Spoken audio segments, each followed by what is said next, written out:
Dear students of class 12th, welcome to online classes of Advanced Senior Secondary School, Mundhal.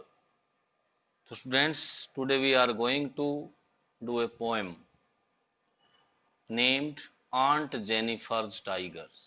इसका नाम है aunt Jennifer के चीते शेर। अबाउट द पोएट, पोएट के बारे में। Adrienne Rich 1929 was born in Baltimore, Maryland, USA. America के मैरीलैंड प्रांत के बाल्टीमोर शहर में पैदा हुई थी 1929 में एंड्रीने रिच। ये कवित्री थी, मतलब महिला कवि थी। शी इज वाइडली नोन, उसको बहुत जाना जाता है। फॉर हर इन्वॉल्वमेंट, उसके शामिल होने के कारण, सम्मिलितता के कारण। इन कंटेम्परेरी वुमेन्स मूवमेंट, समकालीन स्त्रियों के जो आंदोलन थे, या स्त्री स्वतंत्रता के या स्त्री विमर्श के जितने भी आंदोलन हुए थे उस काल में, उसके जीवन काल में। उसका जीवन काल मोस्टली जो है ना 20वीं सदी का उत्तरार्ध, मतलब दूसरा भाग, 1950 से 2000 तक का जो समय था, उस समय की वो सबसे ज्यादा पढ़ी जाने वाली कवित्री थी। तो उस समय के जितने भी कंटेम्परेरी मीन्स समकालीन, रेस्ट वाइल, उस समय के आंदोलनों में जो है ना उसकी वो बहुत शामिल रही। एज ए पोएट, एक कवित्री के रूप में, एंड थेरिस्ट, और सिद्धांतवादी के रूप में। She has published 19 volume of poetry, उन्होंने कविता के 19 पुस्तकें लिखी। 3 कलेक्शंस ऑफ एसेज, 3 निबंधों के संग्रह भी, कलेक्शंस ऑफ एसेज निबंध संग्रह। एंड अदर राइटिंग्स, और अन्य जो है लेख शामिल है उनमें। A strong resistance to racism, और एक बहुत शक्तिशाली, मजबूत, प्रबल विरोध, रेजिस्टेंस विरोध, टू रेसिज्म। रेसिज्म होता नस्लवाद, नस्लवाद नस्ल रंग के आधार पर भी होता है, जैसे अमेरिका में प्रयोग होता है, ये अब दक्षिण अफ्रीका में लंबे समय तक चला था। तो नस्लवाद और मिलिट्रिज्म, सेनावाद, सेनावाद को तानाशाही भी कह सकते हैं हम। तो इन चीजों के जो खिलाफ था वो बहुत जबरदस्त प्रतिरोध जताती थी, विरोध करती थी इनका। ये कोज, ये गूंजते हैं थरू हर वर्क, उस काम के माध्यम से, उनके काम के माध्यम से। उन्होंने जितना भी लेखन किया, उस लेखन में इन दोनों चीजों का उसने जबरदस्त विरोध किया। The poem aunt Jennifer's tigers, और ये जो कविता है आंट जेनिफर्स टाइगर्स एड्रेसिज, ये जो है ना संबोधित करती है the constraints of married life. Constraints, खिंचाव, दबाव, वैवाहिक जीवन के, वैवाहिक जीवन, ग्रस्त जीवन के।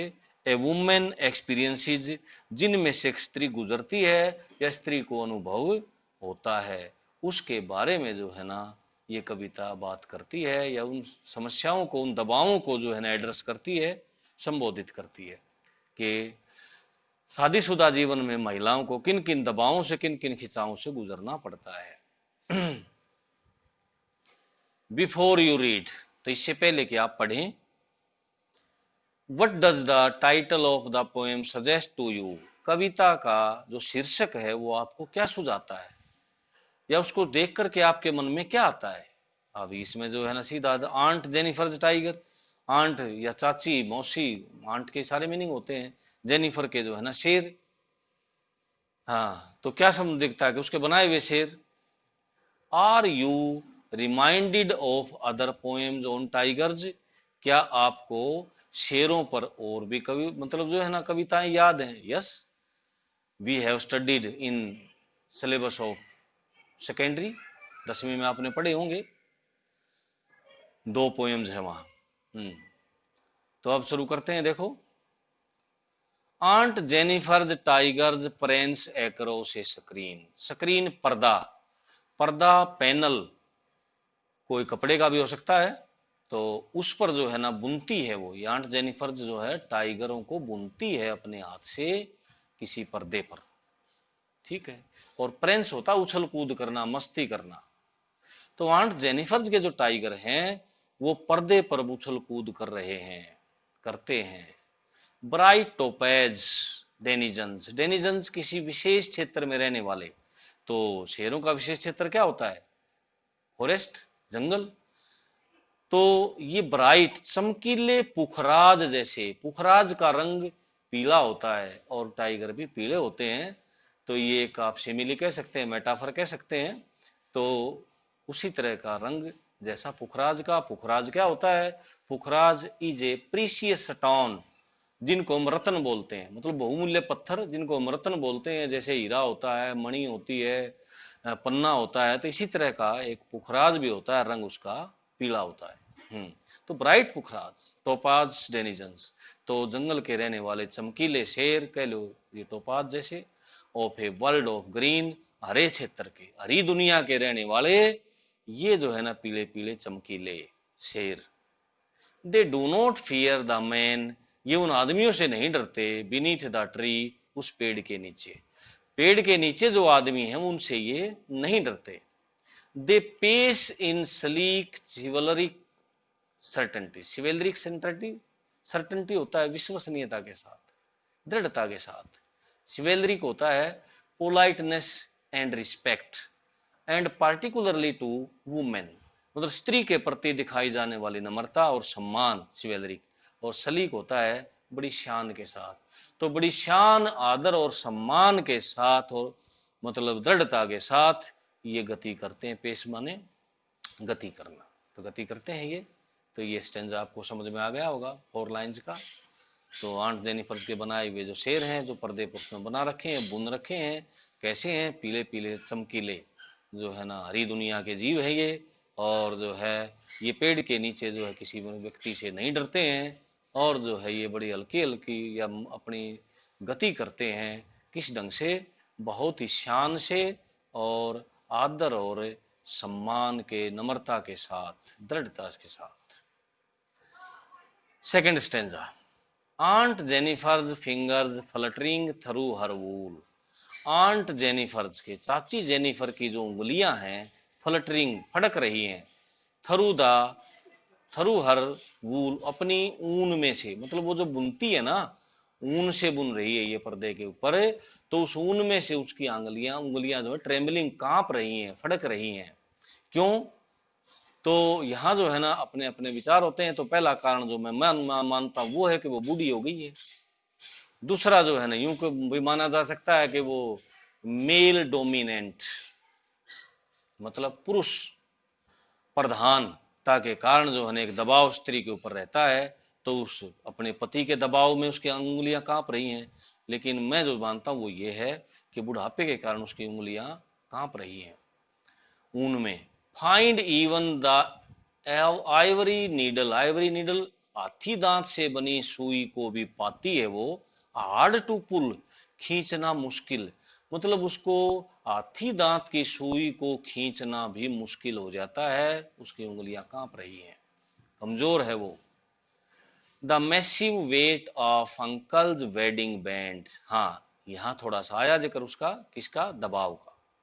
मैसिव बहुत भारी, सैंती वाला, भार वाला, वेट भार, ऑफ अंकल्स वेडिंग चाचा की शादी का, मतलब ये आंट तो ये है, तो इसके हस्बैंड हुए अंकल। तो उन अंकल की शादी का बैंड माने बंधन, बैंड पट्टी होती है, बंधन। शादी का जो बंधन है उसका जो भारी भरकम वेट है उसके दिमाग में, उसके मतलब मन के अंदर। कैसे? कि स्त्री को शादी होने के बाद एक लड़की से बहू पत्नी बनती है और जो है ना घर गृहस्थी को संभालना पड़ता है। उसकी स्वतंत्रता जो है ना नष्ट होती है, वो अपनी मर्जी से बहुत कम जी पाती है और उसी बंधन में बंधी हुई उसकी उम्र निकल जाती है। तो ये था वो शादी का जो भार था, इसके ऊपर बताया गया है।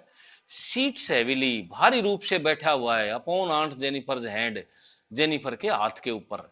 जेनिफर के हाथ क्यों कांप रहे हैं? सुई खींचनी क्यों मुश्किल हो रही है? कि जो चाचा की शादी का जो भार था, पति का जो भार था, गृहस्थी का जो भार था, वो उसकी उंगलियों पर भारी रूप से बैठा हुआ है। व्हेन ऑन्ट इज डेड, और जब चाची मर जाती है। हर टेरिफाइड हैंड्स, उसके भयभीत हाथ, विल लाई, मतलब गिर जाएंगे, मतलब निश्चल हो जाएंगे, गति नहीं रहेगी इनमें।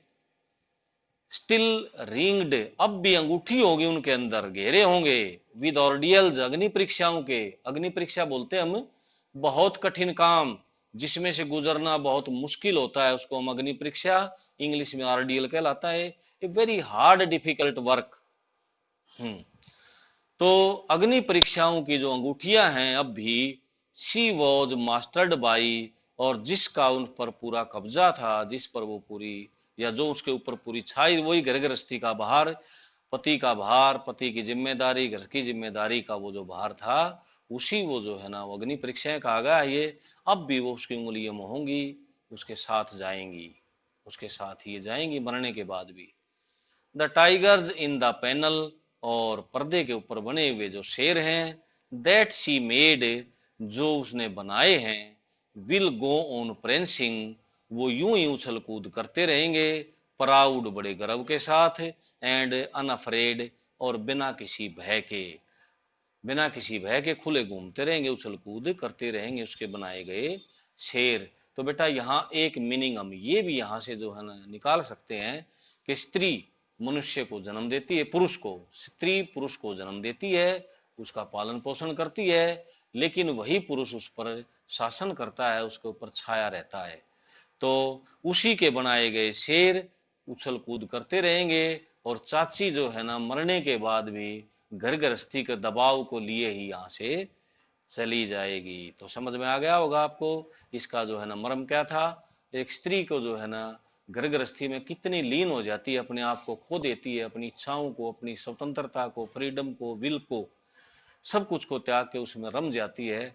तो उसी का ये जो है ना वर्णन था इसमें। तो थोड़ा सा कंफ्यूजन है, मैं वो भी दूर कर देता हूँ। यहाँ तो बताया कि पुरुष प्रधान समाज में या पुरुष पति का जो भार है वो दिमाग पर छाया रहता है, गृहस्थी का भार। और अभी अभी हमने थोड़ा सा ऊपर पढ़ा था सिवेल्ड्रिक सर्टेनिटी, सर्टेनिटी निश्चितता। सिवेल्ड्रिक मैंने बताया था कि पोलाइटनेस, रिस्पेक्ट, ऑनर, और पार्टिकुलरली टू वुमेन, मतलब स्त्री के प्रति नम्रता और आदर। तो आदर का भी जिक्र है यहाँ और दबाव का भी जिक्र है। तो कुल मिला के ना जो कवित्री है वो यही कहना चाहती है कि हम आदर तो दर्शाते हैं, जबान से तो आदर दर्शाते हैं, व्यवहार में आदर दर्शाते हैं, लेकिन वास्तव में हम स्त्री के बोझ को बंटवाना नहीं चाहते, उसके बोझ को कम करना नहीं चाहते। तो यही हमें समझना चाहिए कि हमें इस मामले में आगे बढ़ना चाहिए कि स्त्री के ऊपर जो भारी बोझ है हम उसको कम करें। तो क्वेश्चन नेक्स्ट वीडियो में। Thank you.